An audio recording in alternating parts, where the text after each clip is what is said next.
Assalamualaikum. Selamat pagi Bapak dan Ibu dosen, para akademisi, kolega-kolega terbaik kami di seluruh Indonesia. Bapak dan Ibu yang memang sudah menekuni profesi sebagai pengajar di universitas, di perguruan tinggi, atau juga sering disebut akademisi, itu pasti dituntut oleh Tridharma. Jadi ada 3 dharma yang menaungi atau menjadi landasan dari bagi Bapak dan Ibu bergerak sebagai akademisi. Ini udah nggak asing sih sebetulnya. Dharma pertama seorang akademisi itu ya mengajar, mentransfer ilmu, mentransfer nilai, mentransfer skill kepada para mahasiswa atau praja kalau misalnya di PDN, atau taruna kalau di kampus-kampus kedinasan, atau ada juga yang disebut kalau nggak salah tuh siswa kalau di akademi militer. Nah, Bapak dan Ibu yang jadi akademisi itu dharma pertamanya ngajar, dan ini udah nggak asing. Udah dijadwalkan biasanya oleh perguruan tinggi masing-masing, diatur biasanya oleh ketua program studi. Dharma yang sudah pasti tidak pernah ketinggalan untuk ditunaikan. Dharma yang kedua yaitu meneliti. Nah, dharma meneliti ini adalah satu dari tridharma yang paling sering diabaikan untuk dilaksanakan. Kenapa? Karena di sini memang para akademisi diminta untuk memiliki inisiatif sendiri untuk melaksanakan riset-risetnya, baik risetnya itu didanai oleh dirinya pribadi maupun didanai oleh sponsor. Sponsor ada macam-macam ya, ada kampusnya sendiri, ada bisa saja lembaga-lembaga sponsor, atau bisa saja perusahaan, pihak korporat. Nah, di dharma kedua ini akademisi diminta untuk melakukan riset yang ujungnya sebetulnya kalau di tridharma kedua itu adalah diminta untuk mempublikasikan hasil riset. Hasil risetnya tadi dipublikasikan biasanya dalam bentuk karya ilmiah. Ada juga sih sebetulnya yang berupa presentasi poster, presentasi berupa video, presentasi berupa oral. Tapi ujung-ujungnya yang dihitung sebagai angka kredit adalah output publikasi ilmiah, yaitu artikel jurnal ilmiah, artikel proceeding ilmiah, atau berupa buku. Nah, di dharma kedua ini kebanyakan akademisi itu terlena biasanya. Kenapa terlena? Karena memang tidak dijadwal.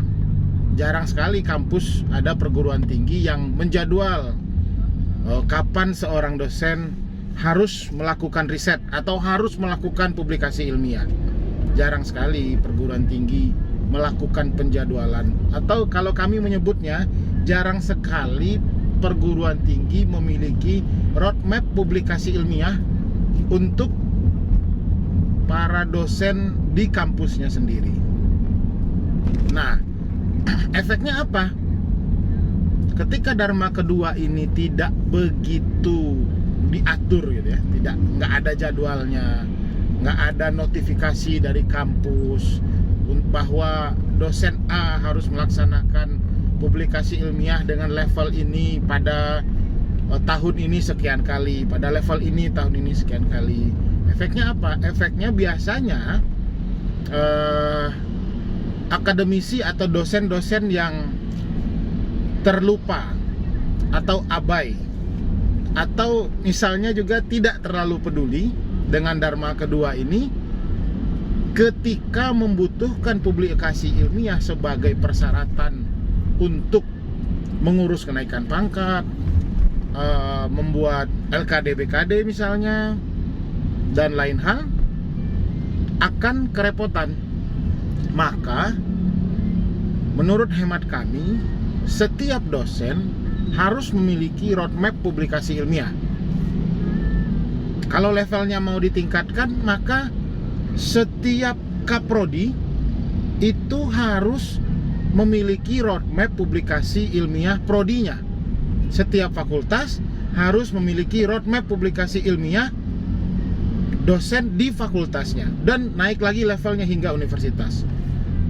Jika setiap perguruan tinggi, setiap fakultas, setiap program studi, jurusan, setiap dosen memiliki roadmap publikasi ilmiah, maka itu akan menjadi semacam panduan, semacam guideline kapan seorang dosen harus menerbitkan jurnal dengan level jurnal nasional misalnya, kapan harus memiliki jurnal dengan level terakreditasi SINTA, kapan dosen memiliki jurnal dengan level internasional menengah, dan yang terakhir, kapan seorang dosen harus memiliki publikasi ilmiah pada jurnal internasional terindeks Scopus.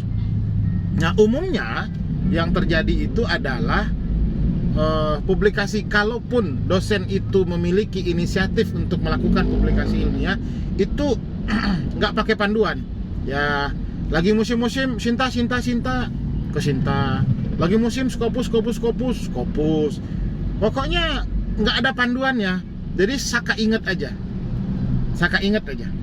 Nah, ini membuat publikasi ilmiah tadi itu tidak sesuai dengan kebutuhan untuk kenaikan pangkat.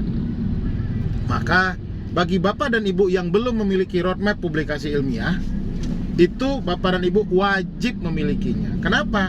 Karena mau nggak mau Bapak dan Ibu nanti suatu saat pasti ngurus naik pangkat. Yang asisten ahli ke lektor, yang lektor 200 ke lektor 300, habis itu ke lektor kepala 400, lektor kepala 550, lektor kepala 700. Lalu puncak terakhir menjadi guru besar, profesor. Guru besar dengan angka kredit 850. Lalu yang terakhir banget itu guru besar dengan angka kredit 1050.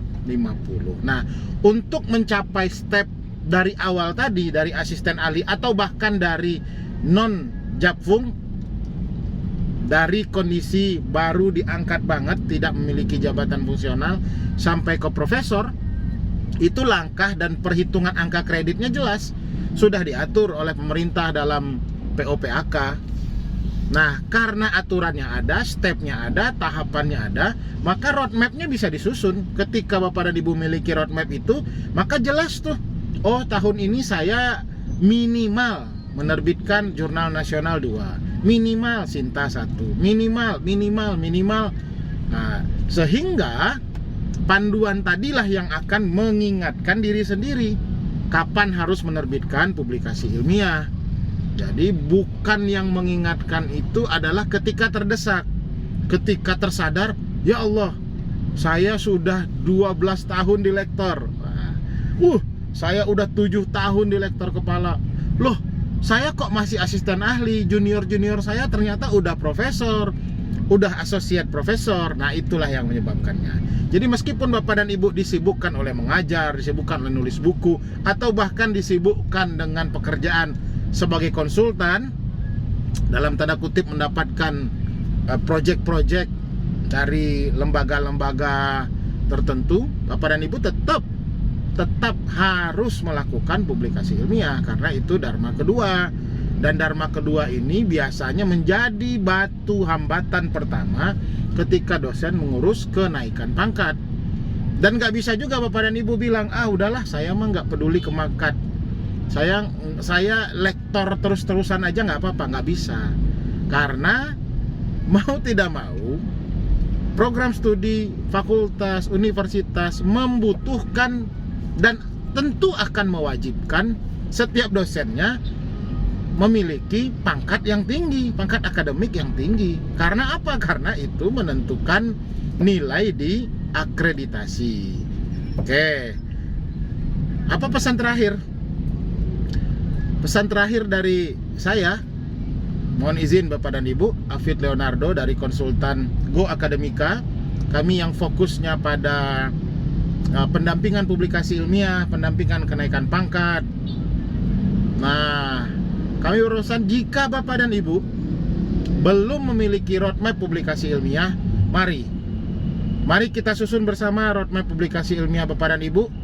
Kami siap mendampingi, kami siap memberikan layanan konsultasi offline ataupun online. Biayanya gimana? Biayanya gratis. Jadi kami tidak memungut biaya untuk layanan konsultasi. Begitu Bapak dan Ibu dosen seluruh akademisi di Indonesia. Terima kasih, tetap semangat untuk melakukan publikasi ilmiah. Tetap semangat untuk menyampaikan pengalaman, pengetahuan, hasil riset, hasil mengajar, hasil studi literaturnya dalam bentuk artikel ilmiah. Ya, daripada Bapak dan Ibu hanya nulis-nulis status di Facebook atau upload gambar-gambar di Instagram lalu bikin caption, atau hanya komentar-komentar, atau bahkan hanya menyebarkan berita-berita hoax. Lebih baik kita menyalurkan energi-energi kita tadi ke dalam artikel ilmiah yang tentu jelas lebih bermanfaat, lebih bermakna, dan bisa menjadi legacy bagi kehidupan kita sendiri. Terima kasih Bapak dan Ibu. Selamat pagi. Tetap semangat. Jika Bapak dan Ibu tertarik dengan layanan pendampingan dan konsultasi kami, bisa kontak di 0812 1409 8443. Kalau ingin main, kalau yang berada di Jawa Barat atau Bandung dan sekitarnya, ingin main ke markas lah, ke Rorompok, markas kami, boleh berkunjung ke perumahan Manglayang Regency, Blok C9 nomor 9. Dengan senang hati kami menerima kunjungan silaturahmi dari Bapak dan Ibu dosen dan para akademisi di seluruh Indonesia. Baik, terima kasih. Selamat pagi. Assalamualaikum warahmatullahi wabarakatuh. Salam publikasi ilmiah.